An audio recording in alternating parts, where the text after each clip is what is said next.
The moment I realized I wasn't invited to my own daughter's wedding, I honestly thought someone had made a mistake.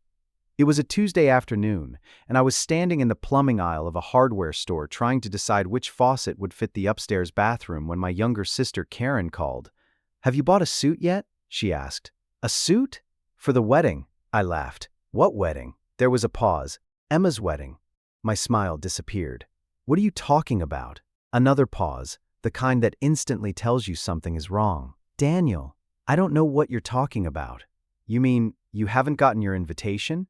"No." She didn't answer. Instead, I heard her quietly exhale. "I thought maybe it got lost in the mail." "What invitation?" "The wedding invitation." I stood there staring at a row of chrome faucets that had suddenly become impossible to see clearly. "Karen, when is the wedding?" She hesitated. 3 weeks. 3 weeks. Not 3 months. Not next year. 3 weeks. I would have known if my own daughter was getting married in 3 weeks, wouldn't I? "There has to be some mistake," I said. "I thought so too." "When did everyone else get theirs?" "About 2 weeks ago." Everyone else. I thanked her, hung up, and immediately called Emma. Straight to voicemail. I called again. Voicemail. Again. Voicemail. I stared at my phone for almost a full minute before sending a text. "Hey, sweetheart. Karen just told me your wedding is in 3 weeks. Is everything okay? Call me when you can. Love you." The message showed as delivered. No reply. I told myself she was busy. Planning a wedding isn't exactly relaxing. There were probably 100 things demanding her attention. Flowers, seating charts, cake tastings, photographers. I'd watched enough wedding movies to know people practically lived on their phones during those last few weeks, so I waited. An hour passed. Nothing. By dinner, I'd convinced myself she'd probably laugh when she finally called. "Dad, I can't believe your invitation never arrived." Problem solved. Simple. Except she never called. The next morning, I checked my phone before I even got out of bed. Nothing. No missed calls, no texts, no voicemail. I sent another message. "Just checking in. Hope everything's okay." Delivered. No response. That afternoon, I called my ex-wife, Linda. We'd been divorced for almost 12 years. It hadn't been pretty at first, but eventually we'd figured out how to become decent co-parents. At least I thought we had. She answered on the second ring. "Hi, Daniel. I need to ask you something." "Okay. Is Emma getting married in 3 weeks?" Silence. "You know." "So it's true." "Yes. And you didn't think to tell me?" I assumed she had.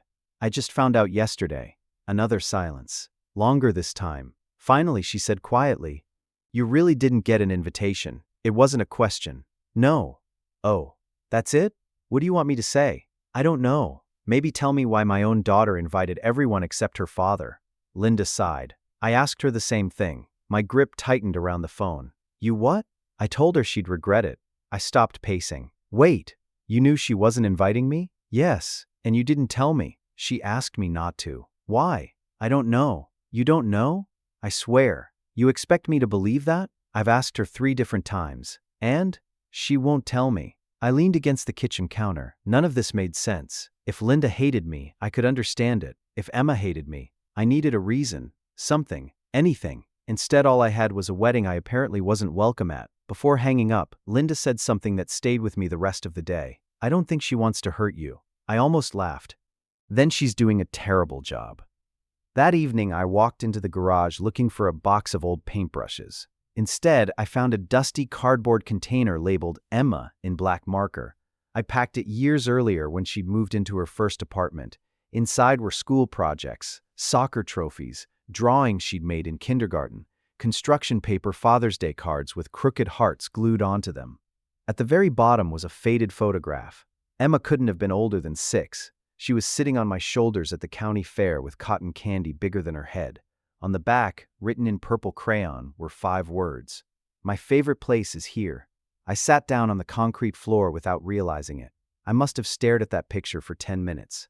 People don't go from writing something like that to refusing to invite you to their wedding without something happening in between. Not one fight, not one argument, not one moment where she'd ever said she didn't want me in her life. I picked up my phone again. Still nothing. No calls, no texts, no explanation. Around 9 that night, my phone finally buzzed. My heart jumped. "Emma." I answered before the second ring. "Sweetheart." A man's voice interrupted me. "Mr. Carter?" I frowned. "Yes?" "My name is Michael." It took me a second. "Emma's fiancé. I'm sorry to call this late." Is Emma okay? Yes. Relief washed over me, then disappeared just as quickly. I wanted to ask you something. What? There was a long pause. So, you really didn't tell her you knew? I frowned. Knew what? Another silence. Then, in a voice that sounded almost guilty, he quietly asked, She still hasn't invited you, has she? And before I could answer, the line suddenly went dead. Michael called back less than 30 seconds later. I'm sorry, he said. The call dropped. For some reason, I didn't believe him. Did it? There was a pause. Yeah. Neither of us spoke for a few seconds. Finally, I asked, Why did you call me instead of Emma? He stopped himself. What? I wanted to make sure you were okay. I almost laughed. I'm not. I know. You just asked whether my own daughter had invited me to her wedding. I know. So tell me what's going on. Another silence, long enough that I could hear traffic through his phone. I can't or won't. I promised her. There it was again, another person keeping a promise, another person refusing to explain. What exactly did she tell you? I shouldn't have called. Michael, I'm sorry. What did I do? You didn't do anything. Then why am I the only person not invited? I honestly don't know how to answer that. Try. He let out a slow breath. I've asked her more than once. And? She cries every single time. My heart sank. Cries? Yeah. So this isn't because she's angry? No. Is she embarrassed by me? No. Did I offend someone? No. Then what? I wish I knew. Before hanging up, he quietly said, I'm really sorry, Mr. Carter. Not Dad, not Daniel, just Mr. Carter.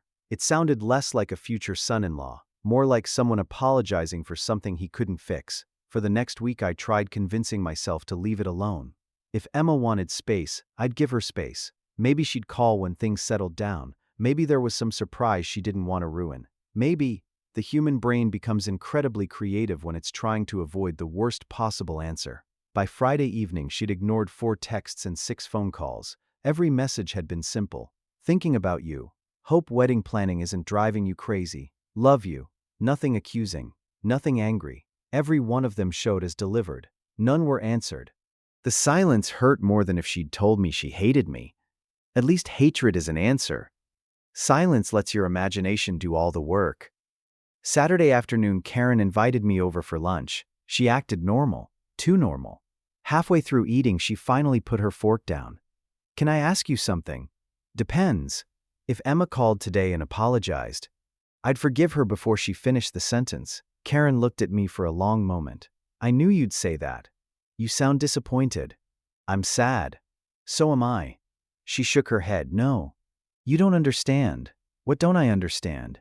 She hesitated. I keep thinking about Christmas. I frowned. What about it? The one 2 years ago. I searched my memory. The whole family had been there. Karen, Linda, Emma, Michael, Noah, my nephew. Way too much food. The usual arguments over board games. Nothing unusual. What about it? Karen looked surprised. You really don't remember? Remember what? She stared at me for another second before quietly saying, Never mind. No. What happened? It doesn't matter. It clearly does. She forced a smile. I must be remembering it differently. The conversation moved on. Mine didn't. The drive home was almost an hour. For 55 minutes, all I could think about was one sentence. You really don't remember? That night I pulled out old photo albums, Christmas, birthdays, graduations, vacations. I wasn't looking at the pictures. I was looking at myself, trying to spot some moment where Emma looked unhappy, some argument, some sign I'd missed. Instead, every photograph showed the same thing. Her standing beside me, holding my arm, laughing, leaning her head against my shoulder. At one point I found a picture from her college graduation. She was wearing her cap crooked because she'd insisted it looked more artistic. I remembered teasing her about it. On the back she'd written, Dad cried more than Mom. I smiled despite everything. She wasn't wrong. I cried through almost the entire ceremony. Monday morning I was pouring coffee before work when someone knocked on my front door. I wasn't expecting anyone. Standing outside was my neighbor, George. He held up a white envelope. This came to my place by mistake. I thanked him and looked down. Elegant handwriting. My address. No return label.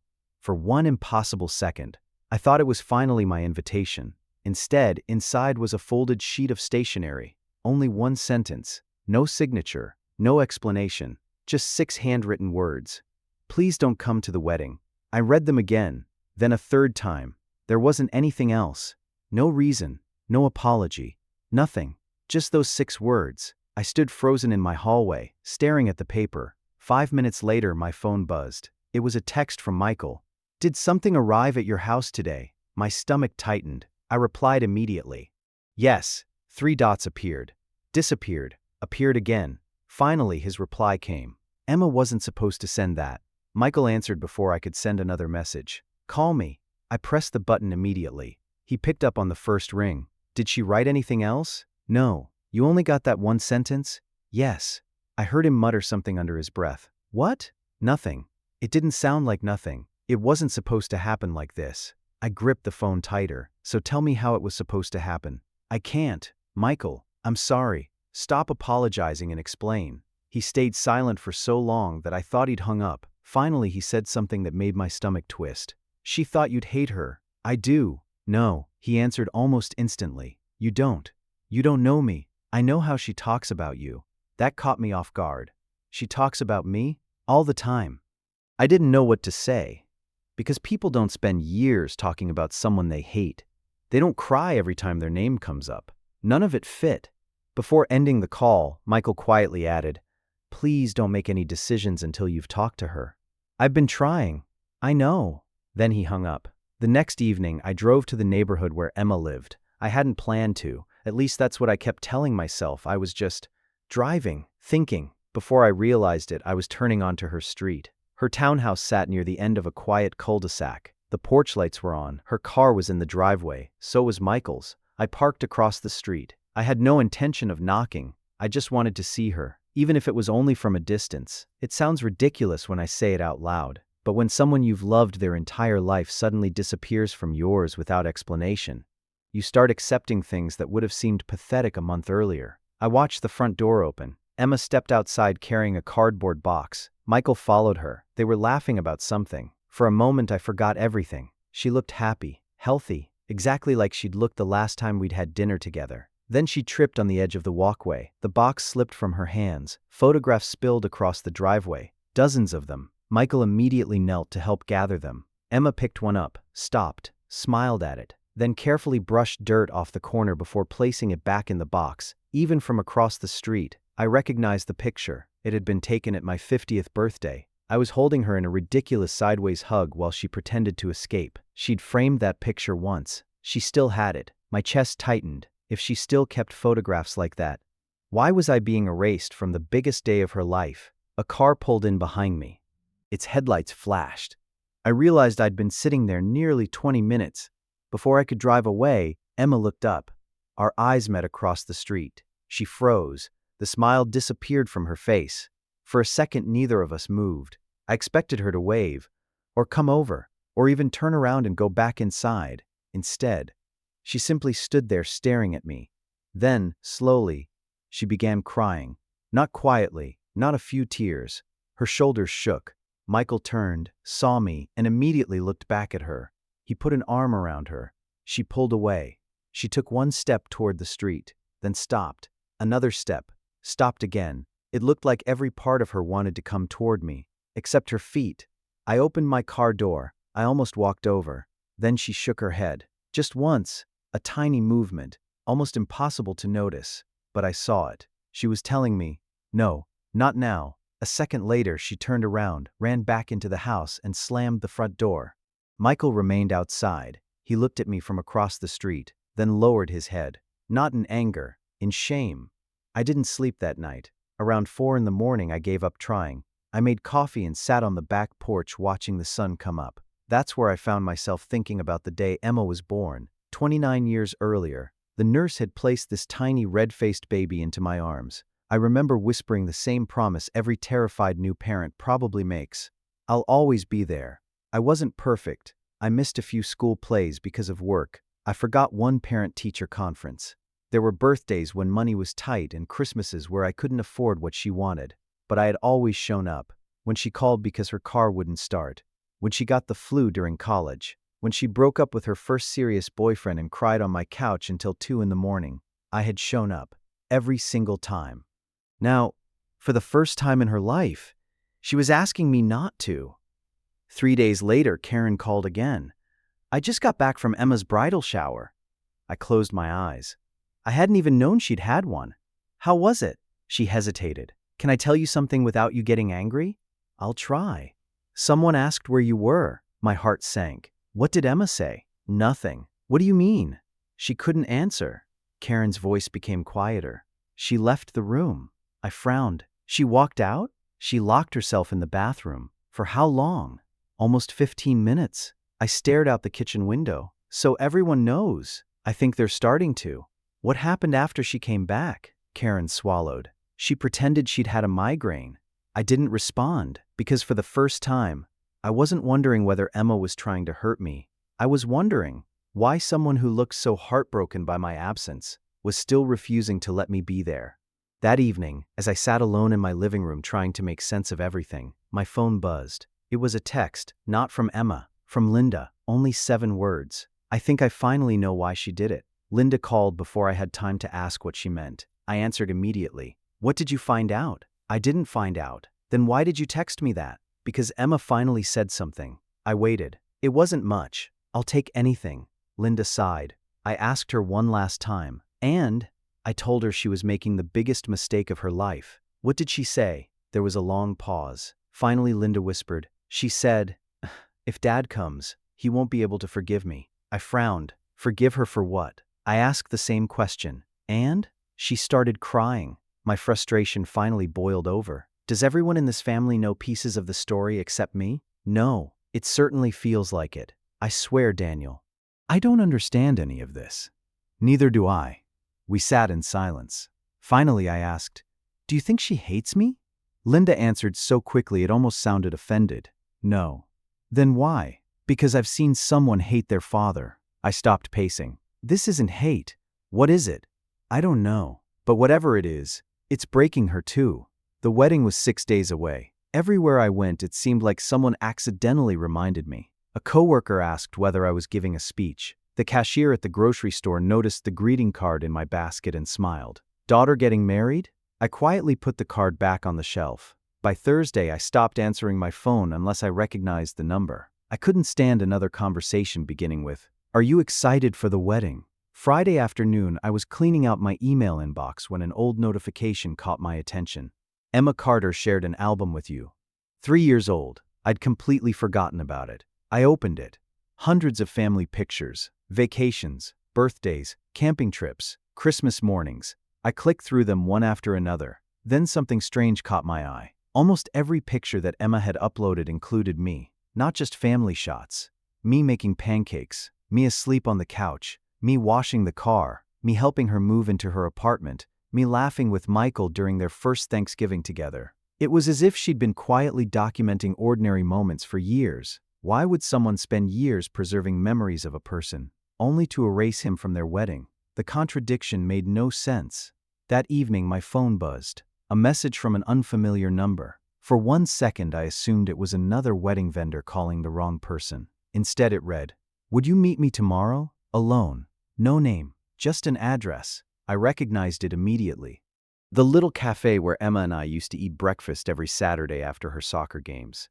My pulse quickened. I replied, "Emma?" No answer. Only another message. 10 a.m. Please.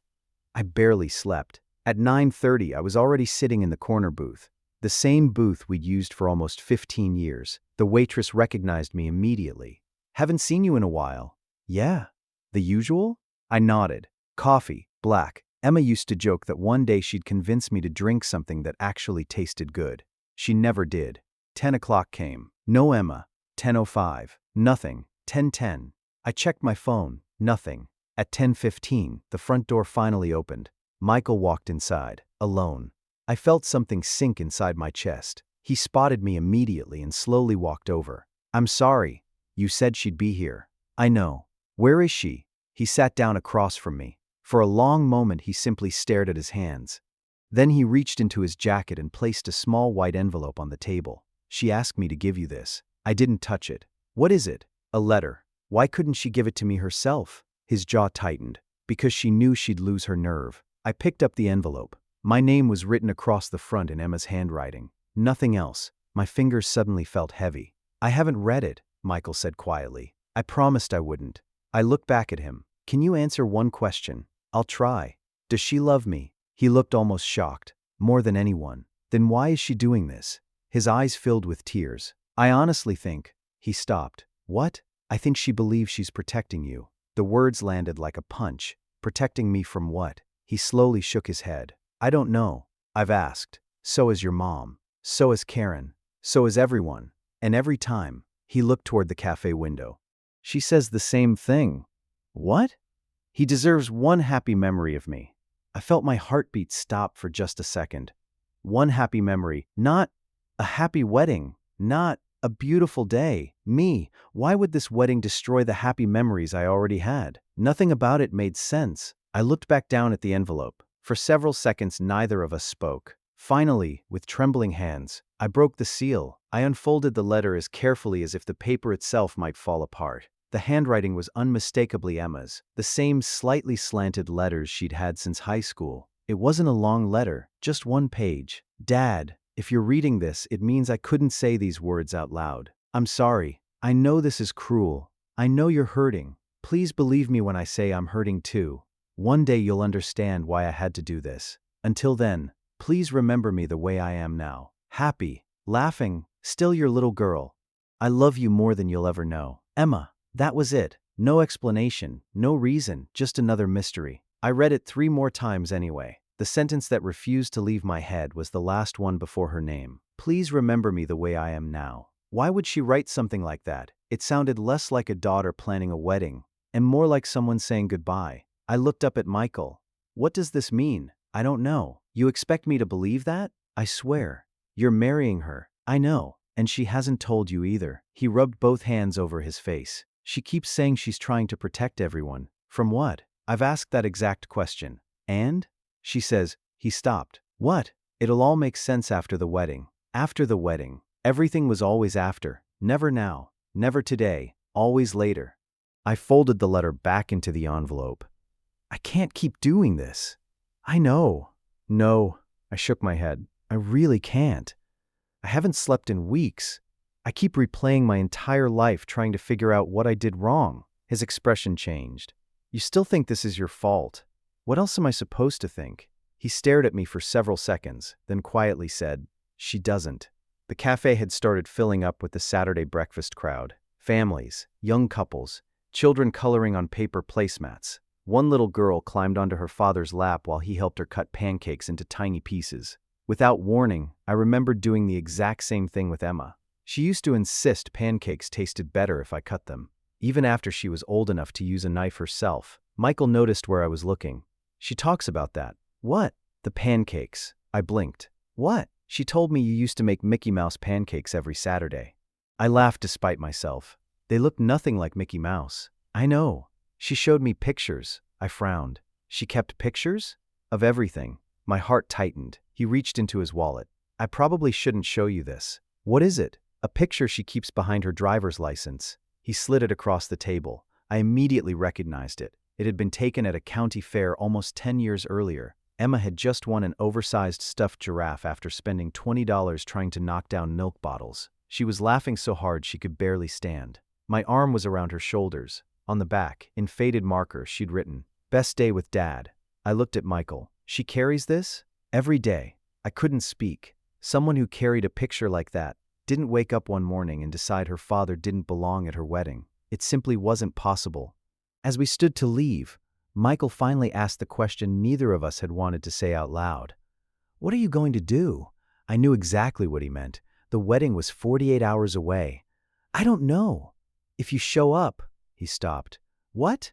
I honestly don't know what she'll do. What would you do? He looked away. I'd let you in. But she'd never forgive herself. There it was again. Not, she'd never forgive you. She'd never forgive herself. I drove home more confused than ever. Sunday morning, the day before the wedding, I was sitting on my back porch when Linda unexpectedly pulled into my driveway. She hadn't been to my house in years. She walked up carrying 2 coffees. Peace offering, she said. I smiled faintly. We've been divorced 12 years. I know. I figured it was overdue. We sat in silence for several minutes. Finally, she spoke. I visited Emma this morning. I looked at her immediately. How is she? Linda didn't answer right away. Instead, she stared into her coffee. I've never seen her like this. What do you mean? I found her still wearing yesterday's clothes. She hadn't slept. Her wedding dress was hanging in the living room. And? She was sitting on the floor. Linda's voice cracked, holding one of your old sweatshirts. Every muscle in my body went tense. My sweatshirt? The gray one. The college hoodie. The one you used to wear every weekend. I hadn't seen that sweatshirt in years. I thought she'd thrown it away. So did I. Linda wiped at the corner of one eye. She kept saying, "What? I just want my dad." I closed my eyes. The words hit harder than anything else had. Not because they explained anything, because they made everything even more impossible to understand. If all she wanted was her dad, then why was she the one making sure he wouldn't be there tomorrow? The wedding day arrived gray and cold. I woke up before my alarm. For almost an hour, I sat at the edge of my bed staring at the suit hanging on my closet door, the navy blue one Emma had helped me pick out 3 years earlier. "You finally own a suit that doesn't make you look like a bank manager," she'd laughed. I'd bought it because she insisted. Now I couldn't decide whether wearing it would make me feel closer to her, or even more alone. At 10 that morning, my phone rang. "Karen, are you okay?" "I don't know."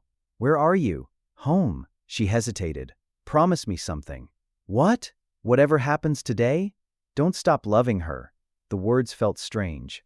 As if that's even possible. "I know," she swallowed. "I just needed to hear you say it."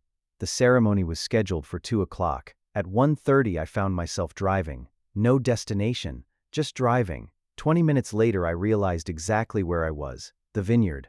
Emma had shown me pictures months earlier when she'd first booked it.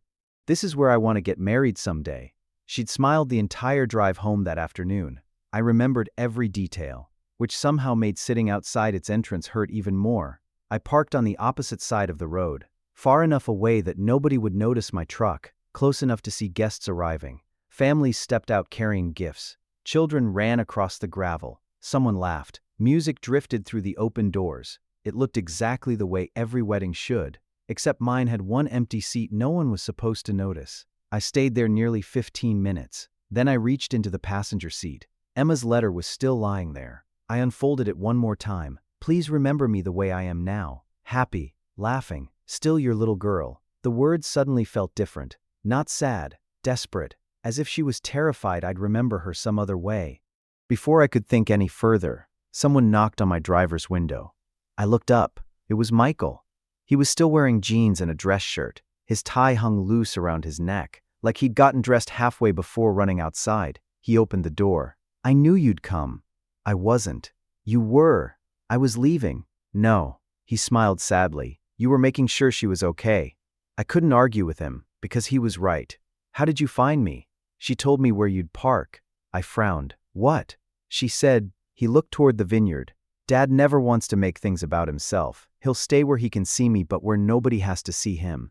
It felt like someone had reached inside my chest. She'd known me well enough to predict exactly where I'd be. Michael took a deep breath. "I can't do this anymore." "Do what?" "Keep pretending." My pulse quickened. "What are you talking about?" He looked me straight in the eyes. "The real reason you weren't invited." Finally, after weeks of silence, he spoke. "About 6 months ago, Emma found out she couldn't have children. Everything inside me stopped." What?" "They tried everything. Tests, specialists, second opinions. They all said the same thing." I couldn't say a word. Michael continued quietly. "She fell apart. I've never seen anyone grieve someone who never existed." I closed my eyes. She kept saying she'd failed. Failed who? Herself. You. Your future grandchildren. I opened my mouth. Nothing came out. She became convinced she'd ruined today. "The wedding?" He nodded. She thought every person who looked at her would secretly be thinking about what came next. The babies, the family, the future she couldn't give us. I frowned. "What does that have to do with me?" His voice almost broke. "Because you always talked about being a grandfather." I searched my memory. Birthday dinners, barbecues, Christmas, jokes about teaching future grandkids how to fish, helping them build treehouses, things every father says without thinking. "Oh." The word barely escaped my lips. Michael nodded. "She convinced herself that if she saw your face today, she'd only see disappointment. No, it wouldn't matter what you actually felt. That's what she believed." I shook my head. "No, I would have hugged her." "I know." I would have told her grandchildren never mattered. I know. I would have told her she was enough. I know. His eyes filled with tears. But she couldn't believe that. For the first time, everything finally made sense. The photographs, the letters, the crying, the way she kept saying she wanted me to remember her happy. She hadn't been trying to punish me. She'd been trying to protect herself from hearing words she was too frightened to believe. Michael looked toward the ceremony hall. She's about to walk down the aisle, then back at me. And right now, she thinks her dad chose not to come. Without another word, he held out his hand. Come with me.